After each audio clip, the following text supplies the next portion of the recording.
మొత్తానికి ఇన్నాళ్ళకైతే స్వయంభూ teaser release చేశారు. ఈ మూవీ వర్క్ చాలా కాలంగా అయితే జరుగుతూ ఉంది. కానీ అప్డేట్స్ స్లో అయినాయి. ఇప్పుడు మాత్రం మొత్తానికి టీజర్ వదిలేశారు.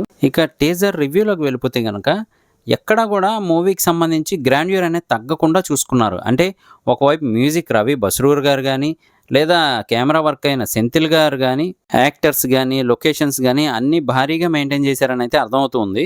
కాకపోతే కాన్సెప్టే పురాణాలకు కూడా మిక్స్ చేసి పెట్టారు. కొంచెం వెరైటీగా ఉంది. మనం టీజర్ చూసే జడ్జ్ చేసేయలేమన్నమాట. బాగుంటుందా బాగోదా అని చెప్పి. ఇంకా ట్రైలర్ మూవీ కూడా రావాలి కాబట్టి.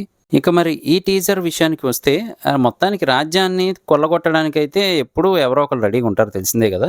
సో ఇందులో కూడా మనకి అదే కాన్సెప్ట్ అని అర్థమవుతుంది. కాకపోతే ఆ మహాశివుడు రాముడికి ప్రసాదించింది మొత్తానికి వాళ్ళ చేతికి పోకుండా అరణ్యవాసంలో ఎలా దాస్తున్నారు ఏంటి అనేది హైలైట్ అనమాట.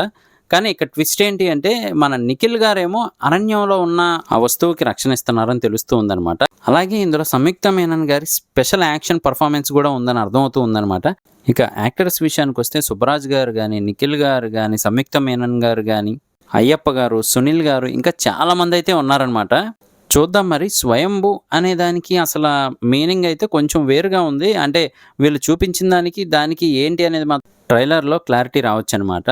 నిజానికి ఈ సినిమా కోసం నిఖిల్ గారు స్పెషల్ ట్రైనింగ్ అదంతా తీసుకున్నారట. ఈ మూవీలో స్టంట్స్, ఫైట్స్ అవన్నీ కూడా భారీగా ఉండడం వల్ల. మరి చూద్దాం ఈ మూవీ ఎంతవరకు అలరిస్తుంది ఏంటి అని చెప్పి. నిజానికి నిఖిల్ గారిని ఒక రేంజ్లో నుంచోబెట్టింది అయితే మాత్రం కార్తికేయ సిరీస్ అని చెప్పొచ్చు. మరి ఈ మూవీ కూడా పాన్ ఇండియన్ మూవీగా అయితే రాబోతుంది. ఇది ఏ రేంజ్లో అలరిస్తుంది అనేది మాత్రం మనకి ఇంకా మూవీ రిలీజ్ అయ్యాక అర్థమవుతుంది. చూద్దాం. ఇంకా అప్డేట్స్ అవన్నీ వస్తూ ఉంటాయి. ట్రైలర్ కూడా రిలీజ్ అవుద్ది కాబట్టి వాటి రివ్యూస్ కూడా చేద్దాం. నేను మీ ప్రసాద్. మళ్ళీ నెక్స్ట్ వీడియోలో కలుస్తాను. Love you all. సబ్స్క్రైబ్ చేయడం మర్చిపోకండి. అలాగే ఇన్స్టాగ్రామ్లో ఫాలో చేయండి. Thank you.